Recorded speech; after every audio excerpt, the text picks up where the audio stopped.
After spending time as a musician, baker, and wine sommelier, Catherine returned to her true love in life, the written word. She adores painting words filled with lush environments, deep characters, memorable prose, and I'm guessing cats. Catherine partners with her husband under the pen name Double Blind to write Everyone's a Cat Girl. Catherine, go for it. Hello. It's so good to see all of you. Thank you so much for coming. So I am reading an excerpt from Volume 4, which recently came out, featuring Portia, who is our pirate cat girl, which is great since it's Talk Like a Pirate Day. And I didn't know that until this morning. The only important thing to understand about Nyarlia before I dive into this is that in the world of Nyarlia, there are only 4 men at any given time, and everyone else is a cat girl. So without further ado, here's Portia on deck. And you might hear the distant sounds of budgies screeching in the background. They're fine, I assure you. It felt like not a single damn fish in the ocean wanted a bite lately. Portia's bare feet hung over the dock, her fishing pole cast as far beyond the wave breaks as she could manage. Her tackle box sat next to her, filled with hand-spun lures, mostly hers. 2 were by her Pops, but she didn't dare use those. And a spread of different baits. Pops' harpoon rested behind her, just within arm's reach, a fisherman's sense of danger activated. 5 years it had been. She missed him every day. All Time did was make it easier to fall asleep at night and leave the bed in the morning. Alona made a habit of checking in on her, bringing her food, and making sure that there were enough supplies in the house. That job should have fallen to Portia's mother, but the grief over her lost partner forced her final steps into the ocean, never to be seen again. Portia looked at her forearm and traced the fresh ink with the tips of her freehand. A traveling merchant with a background in skin painting had dropped into Knee Island a month before, offering her services and wares.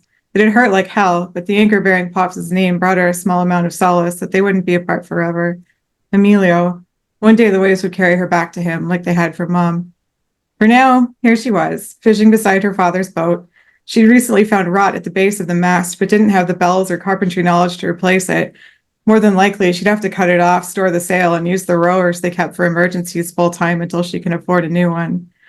Everything's gone to hell since you've been gone, Pops, Portia murmured to the boat. What in Sorcia's name did the Royal Guard want with you? There is a bit of coin in ferrying girls to Sun Island, enough to pay Alona back and keep the cook fire going. She wasn't comfortable enough to make the trip to She or Ichi yet. As it was, the fish cats were crazier every time she saw them. Some even leaped out of the water and into her boat. Emilio had taught her how to spear them with a harpoon, and she could take 2 at a time now instead of finding herself overpowered by one like when she was still a kitten. Still had the scar to prove it, but if she was coming back to Knee on her own and a whole swarm attacked, she didn't stand a chance. As every day passed without a new man showing up, more and more Knee Island girls were leaving in favor of the other islands.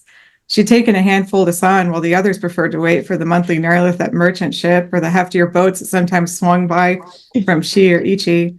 She liked the latter as it gave her a chance to talk shop with other sailors. The merchant ship usually docked on the other end of Knee Island, and she didn't have much of a reason to bother traveling that far. The sudden swelling of the waves snapped Portia from her idle daydreaming. She looked up to see a large vessel headed toward her dock, a catamaran by the looks of it. As opposed to her single-hulled boat, this one had 2 with a hell of a lot more room for passengers between them. The sailing speed was impressive despite the gentle breeze in the air. As remarkable as it was, the damn thing was headed to the same side of the dock as her sailboat. Damn it! Portia scrabbled to her feet and fervently reeled in her line. To her immense relief, fisherman's sense of danger didn't trigger, and her lure returned unharmed. She set the pole on the dock and frantically waved her arms over her head. Hey, not that side!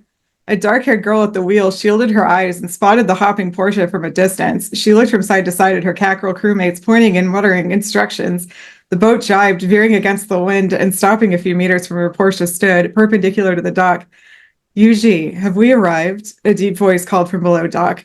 Almost. Now that she was closer, Portia could see the girl's hair was a deep black that shimmered blue in the sunlight. It's just tie it up on the other side. What's the problem? Portia called. A pale young man approached beside Yuzi with pointed ears and hair the same yellow as the feathers in many of Portia's lures. Portia blinked. Yeah, those were nothing like Pops' ears. These were long. He wore polished silver armor emblazoned with a golden emblem and a red cape that flapped behind him. We took damage on our port side on our way over. One of my girls needs to check it out, Yuji called. You could have warned me that you were coming, Portia cried. Could have forgone this whole damn circus. You have quite a mouth on you for a kitten, the man stated, hysterical. I am not a kitten. She was 13, damn it, old enough to be on her own for 5 years. Just pull forward and I'll sail out and let you dock. You couldn't simply pull your canoe onto the sand? He asked, gesturing to the beach. There's plenty of room for such a tiny boat. Canoe? That would damage the rudder on my boat, you chowder-headed bastard. That insult was a favor of her father's, though it tasted bittersweet on her tongue. Just wait a damn minute. He glowered down at her, but didn't say anything else. Portia tossed her harpoon in the boat, untying it from the dock and raising the anchor. The wind was in her favor, and she opened the sail to an easy breeze. Even if it was a short spurt of sailing, the first few seconds after leaving the dock always made her heart race and set her troubles free. However, this time, it was cut short by the yellow-haired man calling out something about moving faster. Wonder how fast he'd sink in that armor.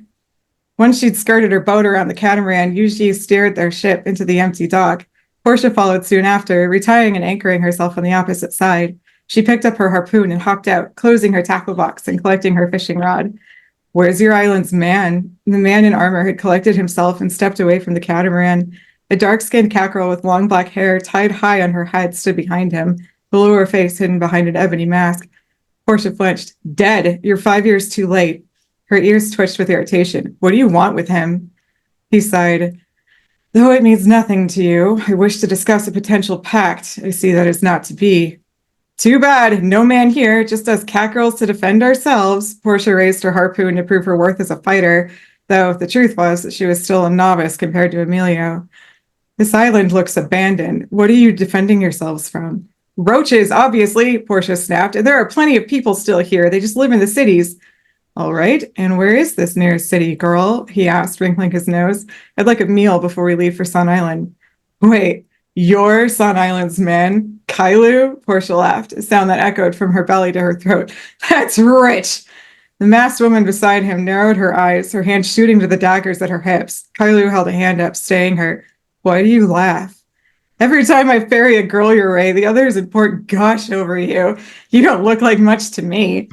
He sneered, annoyance flashing in his gaze. You will lose that tongue if you continue to waggle it. You asked! Portia let her laugh die out before continuing. There wasn't a single part of Kailu that was like her father. He had no sense of humor, no warmth in his gaze, no patience for the unexpected.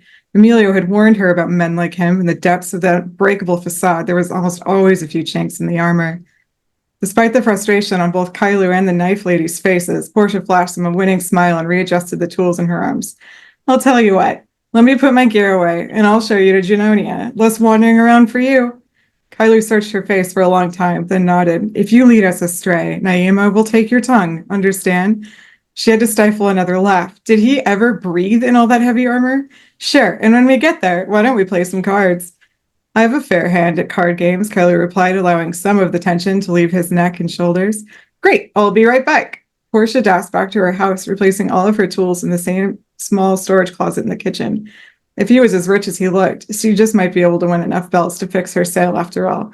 I'll keep fighting, Pops. You don't have to worry about me. And at the end, we always do Cat Girl pro tips. So for a Portia pro tip, she's talking about the card game and says, damn, I didn't expect the assassin to play too. Her sleight of hand is impossible to spot. I need to get better. And we will be raffling off a cat pack, which comes with all this cool stuff at the end. So thank you guys so much. I appreciate you.